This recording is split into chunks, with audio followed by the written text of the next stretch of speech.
প্রিয় দর্শক, সবাইকে আমন্ত্রণ জানাচ্ছি বাংলা ভিশনের প্রতিদিন আয়োজন সংবাদ বিশ্লেষণ ধর্মী অনুষ্ঠান ফ্রন্ট পেজে। সাথে আছি আমি ইমরুল কায়েস। প্রিয় দর্শক, আজ আমাদের সাথে আলোচনার জন্য স্টুডিওতে রয়েছেন ঢাকা বিশ্ববিদ্যালয়ের গণযোগাযোগ ও সাংবাদিকতা বিভাগের অধ্যাপক ডক্টর এস.এম. শামীম রেজা। শামীম রেজা, আপনাকে স্বাগত জানাচ্ছি। প্রিয় দর্শক, আমরা আজকে আলোচনার আগে চলুন দেখে আসি আজকে প্রকাশিত সংবাদপত্রের প্রধান প্রধান শিরোনাম। আমি প্রথমে জানাচ্ছি দৈনিক প্রথম আলো শিরোনাম: যুদ্ধবিরতি ঘোষণার পরও অনিশ্চয়তা, সংসদে বিতর্কের পর দায় মুক্তির বিল পাশ, বিচার বিভাগের স্বাধীনতার প্রশ্নে ভিন্ন পথে বিএনপি। আমার দেশ অদম্য ইরানের নৈতিক বিজয়, ইরান যুদ্ধে পাকিস্তানের কূটনৈতিক সাফল্য। দৈনিক ইত্তেফাকের শিরোনাম: সন্ত্রাস বিরোধী আইনের সংশোধনী বিল পাশ, সন্ত্রাসে জড়িত ব্যক্তি ও সত্তার কার্যক্রম নিষিদ্ধের সুযোগ থাকলে এই আইনে আওয়ামী লীগের কার্যক্রম নিষিদ্ধ করে অন্তর্বর্তী সরকার। সমকালের শিরোনাম: যুদ্ধবিরতিতে স্বস্তি এলেও শঙ্কা কাটেনি, বিল পাশ, নিষিদ্ধ থাকছে আওয়ামী লীগের কার্যক্রম। যুগান্তরের শিরোনাম: অবশেষে ট্রাম্পের দম্ভয় চূর্ণ, 14 দিনের যুদ্ধবিরতি, ইসলামাবাদে শান্তি বৈঠক কাল। দৈনিক ইনকিলাব: অসহায় আত্মসমর্পণ ট্রাম্পের, 2 সপ্তাহের যুদ্ধবিরতির ঘোষণা। মানবজমিনের শিরোনাম: আপাতত স্বস্তি, তারপর কি, ইরানের 10 দফা প্রস্তাব, আনুষ্ঠানিক আলোচনা শুক্রবার।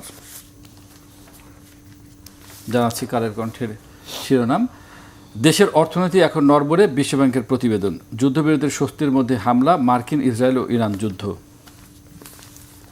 কালবেলার শিরোনাম: জ্বালানি বাজারে গুজবের আগুন, সংকটের চেয়ে আতঙ্ক বেশি, সন্দেহের দোলাচল নিয়ে থামল যুদ্ধ। বাংলাদেশ প্রতিদিন: 2 সম্পাদক 1/11 ষড়যন্ত্র মাস্টারমাইন্ড, জিজ্ঞাসাবাদে মামুন খালেদ। আসিফ নজরুল, সাধুবেশে এক মহাদুর্নীতিবাদের ইতিবৃত্ত। দৈনিক দেশ রূপান্তরের শিরোনাম: যুদ্ধবিরতিতে কে জিতল, সংসদে আওয়ামী লীগ নিষিদ্ধের আইন পাশ। নয়া দিগন্ত: 2 সপ্তাহের যুদ্ধবিরতিতে পিছু হটলেন ট্রাম্প, নিষিদ্ধ থাকছে আওয়ামী লীগের কার্যক্রম। বণিক বার্তার শিরোনাম: বিদ্যুতে বকেয়া 50,000 কোটি টাকা ছাড়িয়েছে, শর্তের বেড়াদারা ভঙ্গুর, যুদ্ধবিরতি কাটছে না, অনিশ্চয়তা। দ্য ডেইলি স্টারের শিরোনাম: ceasefire jolted by fresh attacks. আরেকটি শিরোনাম: war fall out to slow growth, deep and poverty, World Bank. জাতিসংঘ seals ban on Awami League activities. Daily অবজারভারের শিরোনাম: US Iran agree to truce. আরেকটি শিরোনাম: Dhaka Delhi focus on stronger relations, trade cooperation, Khalil Jaishankar meeting. এবং সর্বশেষ আমার হাতে আছে নিউ এজ পত্রিকা, এটি শিরোনাম জানাচ্ছি: জাতিসংঘ সংসদ passes bill empowering government to ban entities, Pakistan to host US Iran talks Friday after truce deal. সামনে আমরা মোটামুটি সবগুলো পত্রিকার শিরোনাম দেখলাম। সবগুলো পত্রিকারই মূলত প্রধান শিরোনাম কয়েকটি খবর। তার মধ্যে একটি হচ্ছে যে আপনি জানেন যে ইরান, যুক্তরাষ্ট্র এবং ইসরায়েলের মধ্যে যে যুদ্ধ ছিল, সেই যুদ্ধটি যুদ্ধবিরতি হয়েছে। 2 সপ্তাহের জন্য যুদ্ধবিরতি হয়েছে। কেউ কেউ বলছেন যে যুদ্ধবিরতির পরও এক ধরনের অনিশ্চয়তা রয়ে গেছে। আমরা জানি যে শুক্রবারের দিন দুপক্ষের মধ্যে, অর্থাৎ আগামীকালই ইসলামাবাদে দুপক্ষের মধ্যে আলোচনা হবে, ইরান এবং যুক্তরাষ্ট্রের মধ্যে। এই অবস্থা আসলে আপনি কি মনে করছেন যে আসলেই কি অনিশ্চয়তা রয়েছে? তার আগে আমাদের সংবাদপত্রের শিরোনামগুলো বেশ আকর্ষণীয়। দেখবেন যে আমাদের ইংরেজি সংবাদপত্রগুলো কোনো অবস্থান না নিয়ে শুধু সংবাদটাই দিচ্ছে যে যুদ্ধবিরতি এক ধরনের কার্যকর হতে চলেছে বা প্রস্তাব রয়েছে। দু একটি সংবাদপত্র একই রকম বাংলা, আর বাকিরা কোনো কোনো ক্ষেত্রে এমনভাবে শিরোনাম দেওয়া যে যুক্তরাষ্ট্র পরাজিত হয়েছে এবং ইসরায়েল প্রায় জয়লাভ করতে যাচ্ছে। হয়তো দর্শকদের চাহিদা অনুযায়ী তারা শিরোনাম দিয়েছেন, বাস্তবতা ভিন্ন, কারণ যুদ্ধের হিসাব নিকেশ একেবারে অন্যরকম। এটা জানবো তারা কি এই ধরনের শিরোনামকে আসলে এটা কতটা যৌক্তিক সাংবাদিকতার এথিক্সের জায়গা থেকে? এটা এথিক্সের চাইতে বড় কথা, আমরা অনেক সময় দর্শকের মনোভঙ্গি বুঝে হয়তো শিরোনাম দেবার চেষ্টা করি, কিন্তু বাস্তবতা, যুদ্ধের বাস্তবতা তো ভিন্ন রকম। এখানে আসলে এই যুদ্ধে কে জিতলো কে হারলো এই হিসেব নিকেশ খুব কঠিন, এবং এখানে যে বিপুল ক্ষয়ক্ষতি, বিশেষ করে ক্ষয়ক্ষতিটা অনেকটা একচেটিয়া, যে ক্ষয়ক্ষতি ইরানের এবং লেবাননের হচ্ছে দক্ষিণ বাইরুতে, এবং যদিও ইরানও তার প্রতিক্রিয়া দেখিয়েছে, লেবাননের মাঝে মধ্যে দেখিয়েছে, কিন্তু আক্রমণের তুলনায় সেটা খুব ক্ষয়ক্ষতির অঙ্কে বড় কিছু না। কিন্তু এইভাবে বারবারই যে কথা বলছি যে যুদ্ধের হিসাব নিকাশ আধুনিক যুদ্ধে করা খুব কঠিন। আপনি কয়টি বিমান ভূপাতিত করলেন বা কি আপনি ধ্বংস করতে সক্ষম হলেন, এটাই একমাত্র নির্ণায়ক না। সেগুলো তো আমরা অন্যদিন আলোচনা করতে পারবো। এখন যেটা আলোচনা যুদ্ধবিরতির বিষয়টা, 2 সপ্তাহের জন্য যুক্তরাষ্ট্র যে যুদ্ধবিরতি মেনে নিয়ে বা ঘোষণা করেছেন, ইরানও সেটা মেনে নিয়েছে। অনেকগুলো বিষয়, একটা হলো এটার মধ্যস্থতা করেছে পাকিস্তান, এনে নিয়ে অনেক ধরনের আলোচনা আছে যে ওই অঞ্চলের কাছাকাছি যে সমস্ত দেশ ছিল, যেমন সৌদি আরব, সিরিয়া, মিশর, তুরস্ক, যারা এই ধরনের কাজে মধ্যস্থতা করতে পারত, তারা কেন সফল হলো না। সেটার একটা বড় উত্তর হলো যে এই দেশগুলোর সঙ্গেও কম বেশি দ্বন্দ্ব রয়েছে, বিশ্বাস অবিশ্বাসের প্রসঙ্গ রয়েছে, এবং এই সময়কালে যে যুদ্ধটা চলল সেখানে সৌদি আরবেরও তো ঘাঁটি ব্যবহার করা হয়েছে, অন্যান্য অঞ্চলের সঙ্গে সম্পর্কের টানাপোড়েন রয়েছে। সুতরাং একটা পক্ষকে হয়তো তার আস্থা রেখেছে। মার্কিন যুক্তরাষ্ট্রের সঙ্গে সম্প্রতি ইসলামাবাদের এক ধরনের উষ্ণ সম্পর্ক লক্ষ্য করা গেছে, সেটাও একটা কারণ। এবং উপসাগরীয় দেশগুলোর সঙ্গেও সম্পর্ক রয়েছে পাকিস্তানের, তার দীর্ঘ সীমান্ত রয়েছে ইরানের সঙ্গে, সেও জ্বালানির জন্য নির্ভরশীল এই উপসাগরীয় দেশগুলোর উপরে। যাই হোক, যেই করুক না কেন, এটা একটা অবস্থানে যাচ্ছে। আপনি জানতে চেয়েছিলেন যে এটা কতটা কার্যকর হবে বলে, সেইটা একটা বড় প্রশ্ন। আপনি আন্তর্জাতিক গণমাধ্যমের দিকে যদি তাকান, তারাও একই কথায় প্রায় বলছেন, যেখানে অনেক অনিশ্চয়তা রয়েছে। যুদ্ধবিরতি তো প্রয়োজন ছিল, যুদ্ধবিরতি হলেও সশস্ত্র হয়ে উঠতে পারে, সব পক্ষেরই একটা সুবিধাও আছে, যেটুকু ঘাটতি আছে সেই ঘাটতিটুকু হয়তো তারা পূরণ করে নিতে সক্ষম হবেন, সেটা একটা দিক।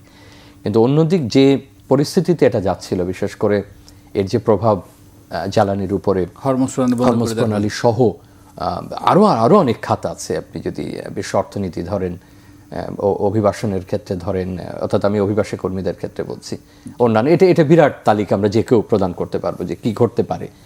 এটা প্রায় 40 দিন চলো, তাই না, 39 দিনের মতো। এটা আরও প্রলম্বিত হলে এই ক্ষয়ক্ষতি হয়তো নেওয়া খুব কঠিন হয়ে পড়তো, এবং 70-এর দশকে তেল সংকটের চাইতেও এটা ঘনীভূত হয়েছে, এবং তার যেহেতু আমাদের উপরে পড়ছে, বিশ্বের প্রত্যেকটা দেশের উপরে কম বেশি পড়ছে। কারণ এই অঞ্চলটা যে বিশ্ব অর্থনীতির উপরে গুরুত্বপূর্ণ প্রভাব রাখে নিয়ে তো খুব একটা দ্বিমত নেই। এখন সংকট যে জায়গাগুলোতে বা সন্দেহ যে জায়গাগুলোতে, যে লেবানন এটার অন্তর্ভুক্ত হবে কিনা, যদিও চুক্তিতে বলা হয়েছে যে এটার অন্তর্ভুক্ত হওয়ার কথা, কিন্তু ইসরায়েল শুরু থেকে বলে আসছে যে লেবানন এই চুক্তির অংশ না বা এটার মধ্যে অন্তর্ভুক্ত হবে না, এবং যুক্তরাষ্ট্রের সমর্থনও তাই।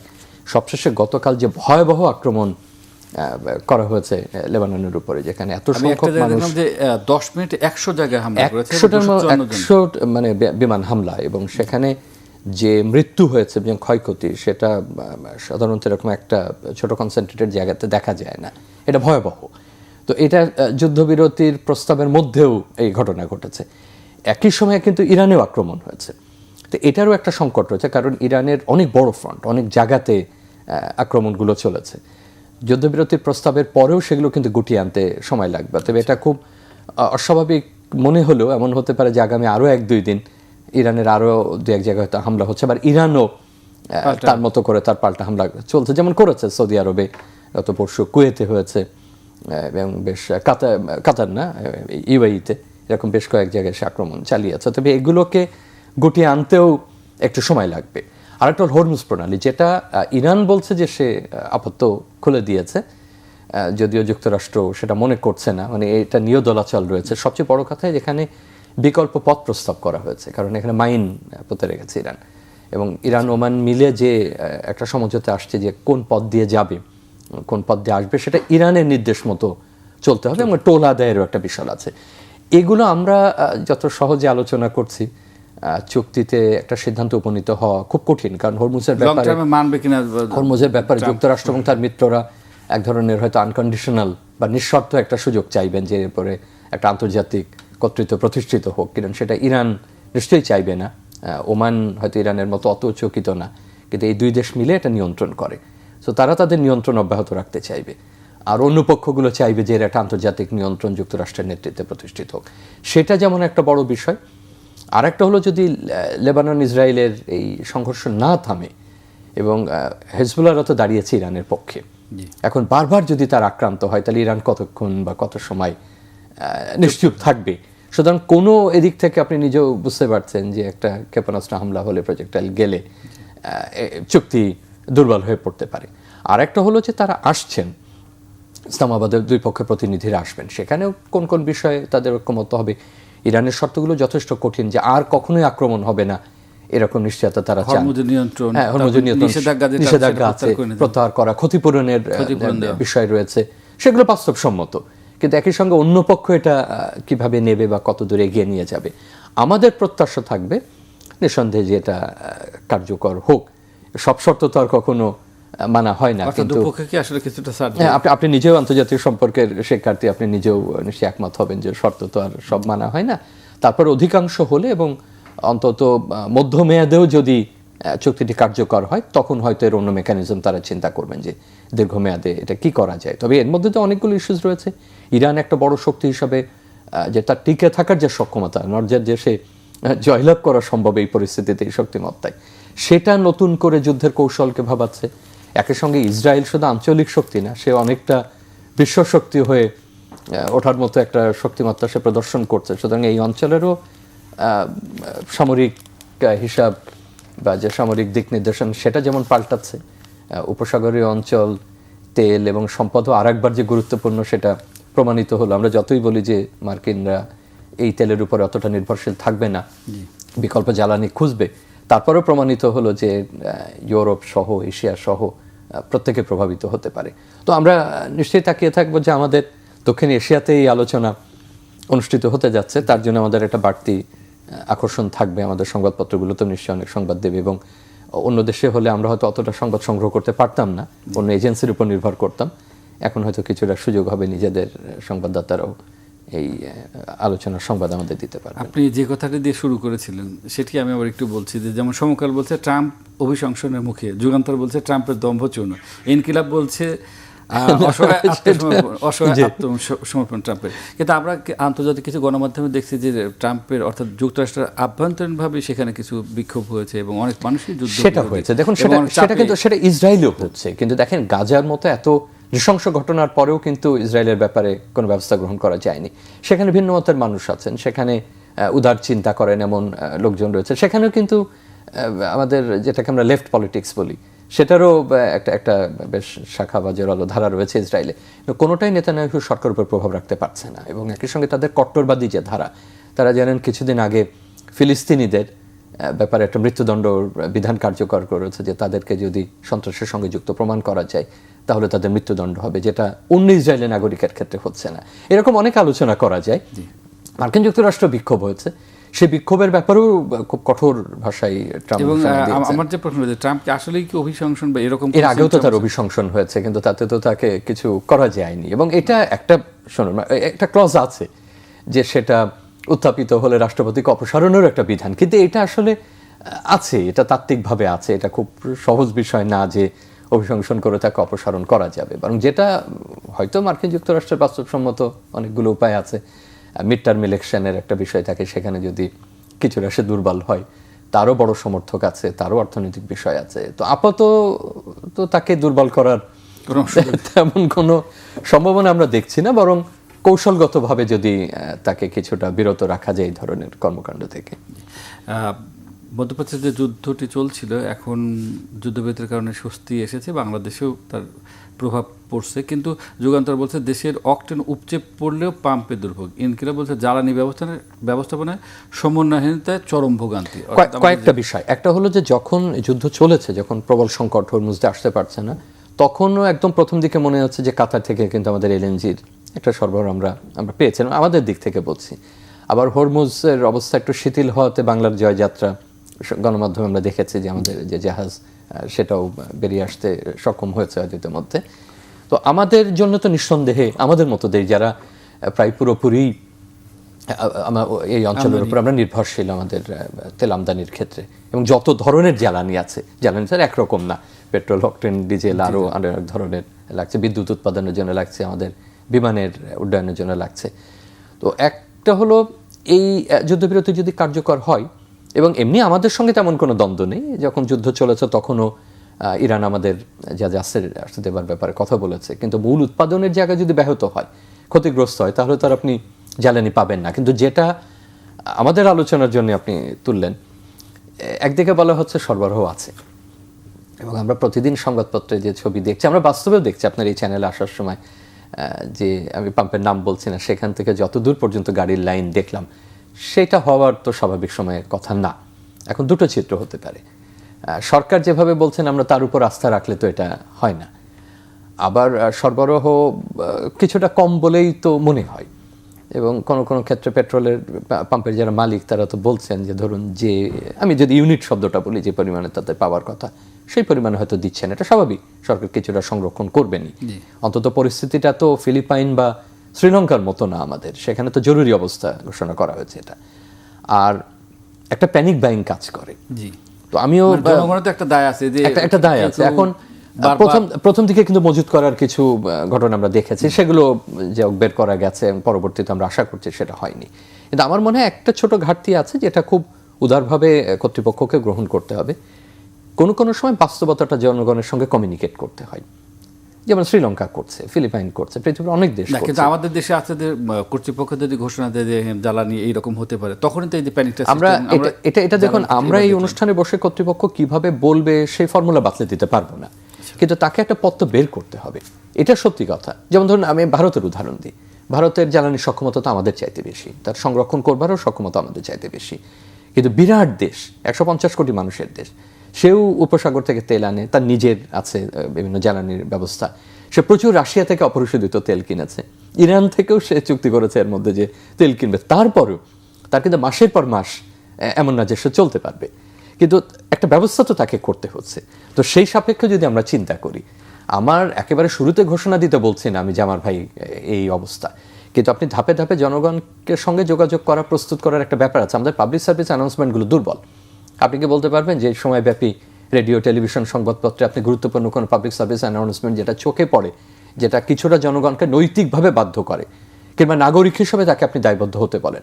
এখন চাহিদা যখন থাকবে, চাহিদার জন্য তো মানে দাঁড়াবে যে রাইড শেয়ার যেগুলো অত্যন্ত প্রয়োজনীয় যে যানবাহনগুলো চলতে হবে, তাকে তো চলতে হবে। এখন ব্যক্তিগত যানবাহনগুলো ব্যবহার কমিয়ে আমাদের তো পাবলিক ট্রান্সপোর্ট ওইভাবে উন্নত হয়নি, এবং সমস্ত আলোচনা ঢাকাতে আমাদের দৃষ্টি নিবদ্ধ থাকে, ঢাকার বাইরে আমরা খুব একটা আলোচনা করি না। তো সেটা নিয়ে কাউকে দোষারোপ করা হচ্ছে না। সংকট তো আছেই, তেল আমি কোত্থেকে নিয়ে আসবো? জ্বালানি তো আমাকে পেতে হবে, আমি তো আমদানি নির্ভর। সরকার নিঃসন্দেহে কিছু রাখবেন, সব তথ্য একেবারে নিরাপত্তার কারণে সবসময় দেওয়া সম্ভব হয় না, কিন্তু সবচেয়ে ভালো হলো, সেটাই সবচেয়ে ভালো তথ্য ব্যবস্থা, যে জনগণের সঙ্গে আপনি এরকম সংকট মুহূর্তে কতটা বোঝাপড়া করতে পারছেন, কিভাবে তাকে প্রস্তুত করতে পারছেন, এই কাজটা আমাদের হয় না। সেটা আপনি কোভিড কালে বলেন, সেটা জ্বালানি সংকটের সময় বলেন, বা উপসাগরীয় এর পূর্বের যুদ্ধগুলোর সময় বলেন, একটা সবসময় দূরত্ব থাকে, এবং এ সম্পর্কিত লোক আছে, সরকারি উপদেষ্টারা আছেন যারা এই কৌশলগত বিষয়গুলো সরকারকে উপদেশ দিতে পারেন। এখানে কেউ কিন্তু দোষারোপ করছে না। এটা আপনি আমিও যদিও দায়িত্বে থাকতাম তাহলে তো দোষারোপের কোনো বিষয় না, এটা ব্যবস্থাপনার বিষয়। তো এখন পর্যন্ত কষ্ট হলেও আমার মনে হয় না যে আমরা বড় কোনো সংকটের মধ্যে পড়েছি। কষ্ট হচ্ছে নিঃসন্দেহে, কিছুটা তো ব্যত্যয় হচ্ছে, আগের অবস্থায় আমরা নেই। এবং আসার কথা একটু আগেই যেটা আলোচনা করছিলাম, তার মধ্যে ডিজেলের একটা সরবরাহ ব্যাপারে ভারতের সঙ্গে আমাদের একটা ফলপ্রসূ আলোচনা হয়েছে, এবং ডিজেল তো দিচ্ছে, তারা আমাদের যে পাইপলাইন আছে সেখানে দিচ্ছে, এবং আমাদের মাননীয় মন্ত্রী ভারত সফরের সময় আরও ডিজেল এবং সারের জন্য অনুরোধ করেছে ভারতে, তারও চাহিদা আছে, কিন্তু সেখান থেকে যদি আমরা পাই, আমাদের কৃষির জন্য এটা প্রয়োজন আর পরিবহনের প্রয়োজন, সেটা একটা ভালো উদ্যোগ। আমাদের জাহাজগুলো আসতে শুরু করেছে, সেখানে উপসাগর উৎপাদন ব্যবস্থা সামান্য ক্ষতিগ্রস্ত হলেও যেটুকু আছে তার থেকে আমাদের যা প্রয়োজন সেটা পাবো। আমার মনে হয় যে হয়তো আগামী 15 দিন বা 1 মাসের মধ্যে আমাদের যেটুকু ঘাটতি আছে আমরা কাটিয়ে উঠতে পারবো। মানে আমরা কোনো পরিসংখ্যান নিয়ে আলোচনা করছি না আজকে, এটা আপনিও জানেন, দর্শক শ্রোতারাও জানেন, কিন্তু ওই কথাটা আবার ফিরে যাব যে পরিস্থিতি নিরাপত্তার কারণে পুরোপুরি আমরা বলতে হয়তো সক্ষম হই না, যে কোনো সরকারের পক্ষেই সম্ভব না, কিন্তু কিছু তথ্য বিনিময় করা, জনগণকে নৈতিকভাবে প্রস্তুত করা, বলা, পাবলিক সার্ভিস অ্যানাউন্সমেন্টগুলো জারি রাখা, মাঠ পর্যায়ে বলা আমার মনে হয় যে এক ধরনের নাগরিক প্রস্তুতি সবসময় রাখাটা প্রয়োজন। আজকের কাগজগুলোর প্রধান শিরোনামের মধ্যে আরেকটি শিরোনাম গুরুত্বপূর্ণ, সেটা হচ্ছে যে আওয়ামী লীগের যে কার্যক্রম নিষিদ্ধ করে অন্তর্বর্তী সরকার অধ্যাদেশ জারি করেছিল, সেটি গতকাল বিল আকারে জাতীয় সংসদে পাশ হয়েছে, এবং এই পাশের মধ্যে আওয়ামী লীগের কার্যক্রম নিষিদ্ধ থাকলো। তো এই যে আওয়ামী লীগের কার্যক্রম নিষিদ্ধ করে আগে যে অধ্যাদেশ ছিল সেটি পাশ করা হলো, এর মধ্য দিয়ে আওয়ামী লীগ তো সহসা তার রাজনৈতিক কর্মকাণ্ড চালাতে পারবে না, ফিরতে পারছে না। আপনার শব্দটাই যদি বলি যে আপাতত তার পক্ষে আনুষ্ঠানিকভাবে কার্যক্রম চালানো সম্ভব হবে না, এবং যেটা আগেও ছিল অধ্যাদেশ আকারে যে তার কার্যক্রম নিষিদ্ধ ছিল, সেটাই আবার আইনের মাধ্যমে এটা আসলো বা বিল উত্থাপনের মধ্য দিয়ে। এর আগে জামাতের ক্ষেত্রেও কিন্তু একই বিষয় ছিল, তারও কার্যক্রম নিষেধ ছিল। আপনার মনে আছে যে গত সরকার, আওয়ামী লীগ সরকার, কারণ মাঝে আরও একটা অন্তর্বর্তীকালীন গেছে, এবং সেই দিকে তার অন্য যে অঙ্গ সংগঠন সেগুলোরও কার্যক্রম নিষেধ করা হয়েছিল। এটার তো দুটো মাত্রা থাকে, একটা হলো আপনি কার্যক্রম নিষেধ করেছেন, অর্থাৎ আনুষ্ঠানিকভাবে তার কার্যক্রম চালাতে পারবেন। এখন আমরা সাম্প্রতিক সময়ে দেখেছি যে এখন তো ইন্টারনেট মাধ্যমের যুগ, অর্থাৎ বিভিন্ন সোশ্যাল মিডিয়া প্ল্যাটফর্মস অনেকভাবে ব্যবহার করে তাদের নেতা কর্মীরা বা শীর্ষ নেতারা যোগাযোগ রেখেছেন, সেটা একটা দিক। আবার কার্যক্রম আপনি হয়তো মাঠ পর্যায়ে করতে দিচ্ছেন না, কিন্তু এর নেপথ্যেও হয়তো অনেক ধরনের সুযোগ থাকে, সেটা নির্ভর করে পরিস্থিতির উপরে, কার্যক্রমের উপরে। আর বড় একটা বিষয় যে কার্যক্রম নিষিদ্ধ আর দল নিষিদ্ধ এক বিষয় না। যে কোনো ক্ষেত্রে একটা দল নিষিদ্ধ করা খুব দীর্ঘমেয়াদী, জটিল, কঠিন প্রক্রিয়া, এবং আমরা আইন নিয়ে আলোচনা করছি, সবসময় আইন দিয়ে এগুলো করা খুব কঠিন। তাই যদি হতো তাহলে তো জামাত ইসলামী থাকতোই না, এবার সে তো থেকেছে, অংশগ্রহণ করেছে, এবং এখন বহলতবিয়াতে বাংলাদেশের জাতীয় সংসদের বড় একটি বিরোধী দল। মানে এত বড় বিরোধী দল তো সাধারণত গত 17-18 বছরে দেখা যায়নি, ছিল না। তো নিশ্চয়ই আমাদের জনগণ ঐতিহাসিক বিষয়গুলো বিবেচনায় রাখবেন, পরিস্থিতি বিবেচনায় রাখবেন, এবং যারা এই বিষয়ে আগ্রহী আছেন রাজনীতি সম্পর্কে জানতে, তারাও নিশ্চয়ই অনুপুঙ্খ পড়বেন।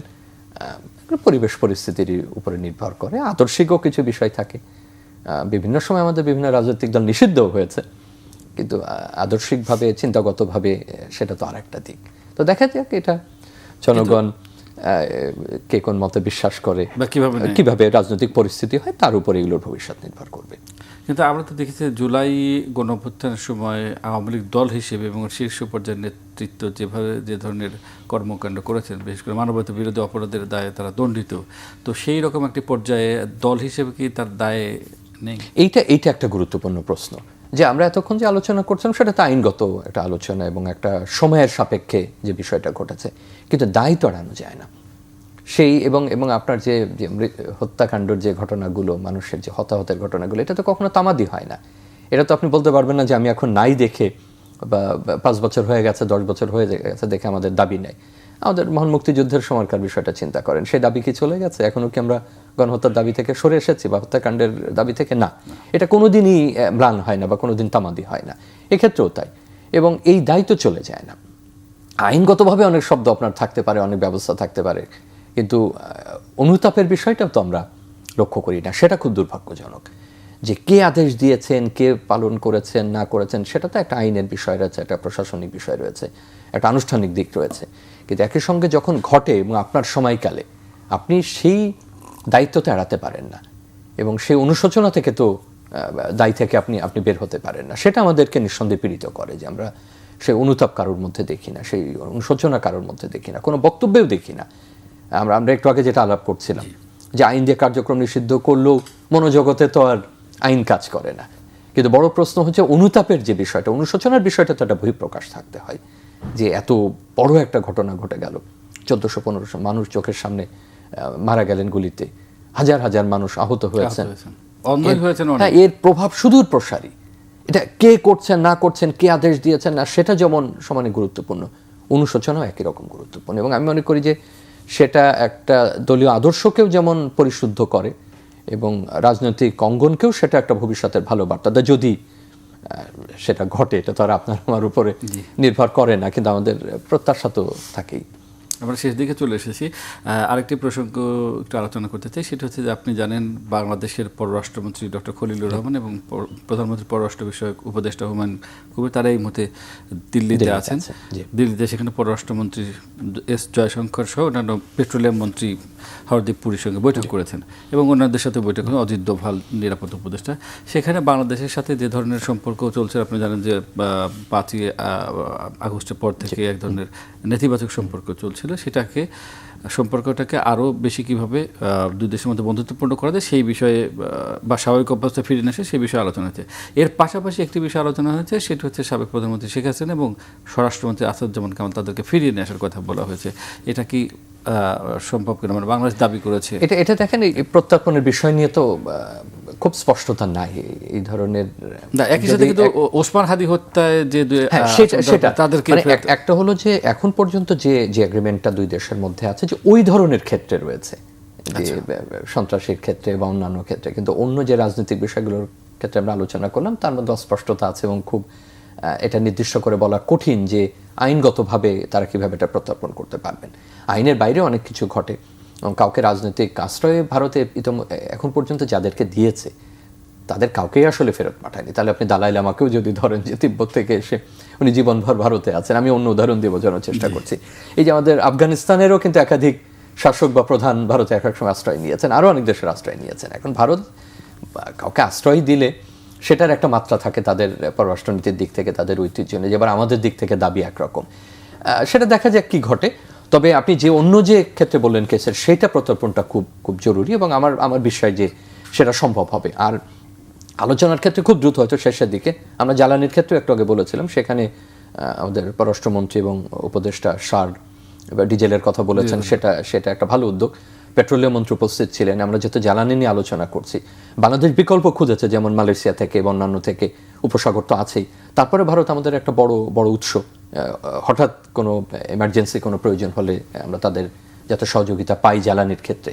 আমরা এখনো তো পরিস্থিতি জানি না যে কি দাঁড়াবে। তবে এই সম্পর্কটা একটা তাৎপর্যপূর্ণ, অবশ্যই তাৎপর্যপূর্ণ। এবং সবচেয়ে বড় কথা, আপনি চমৎকারভাবে বলেছেন যে সম্পর্কের যে সাংঘাতিক টানাপোড়েন তৈরি হয়েছিল, এটা তো স্বাভাবিক না। আমাদের প্রতিবেশী দেশ, গুরুত্বপূর্ণ আমাদের সম্পর্ক সেখানে, সেটা স্বাভাবিক হবে। ভিসা নিয়ে একটা আলোচনা বোধহয় হয়েছে যে আমাদের মেডিকেল ভিসা ছিল, সেটাও বেশ একটু দুরূহ। অর্থাৎ স্বাভাবিকভাবে যা ভিসা কার্যক্রম থাকে। বলে রাখা ভালো যে বাংলাদেশ কিন্তু আগেই কার্যক্রম দিল্লি এবং অন্যান্য জায়গায় শুরু করেছিল। এখন যদি স্বাভাবিক ভিসা কার্যক্রম শুরু হয়, দুই দেশের দুই ব্যক্তির মধ্যে না, আমরা বরাবর যেটা বলেছি, বা দুটো দলের মধ্যেই কেবল না, ভারতের সঙ্গে বাংলাদেশের সম্পর্ক হবে যেমন সরকারের, জনগণের সাথে জনগণের, না প্রতিষ্ঠানের সাথে প্রতিষ্ঠানের। এইভাবে বিস্তৃতভাবে ভারতের সঙ্গে যদি আমাদের সম্পর্ক থাকে, ভিসা স্বাভাবিক হয়, আমার মনে হয় যে দুই দেশ একটা বন্ধুত্বপূর্ণ এবং স্বাভাবিক সম্পর্কে আগেও ছিল, আবারও এখন একটা গণতান্ত্রিকভাবে নির্বাচিত সরকার এখন, সেটা আবার সম্ভব হবে। জি, ধন্যবাদ শামীম রেজা স্যার, আপনাকে অনেক চমৎকার আলোচনা করেছেন, অনেক বিষয়ে আলোচনা করেছেন। প্রিয় দর্শক, আমরা আমাদের অনুষ্ঠানের একদম শেষ প্রান্তে চলে এসেছি। আমাদের ফ্রন্ট পেজ অনুষ্ঠানটি প্রতিদিন সকাল 9টা 20 থেকে 25 মিনিটের মধ্যে প্রচার হয়। দেখার আমন্ত্রণ জানিয়ে আজ এখানেই শেষ করছি। সবাই ভালো থাকুন, সুস্থ থাকুন। আল্লাহ হাফেজ।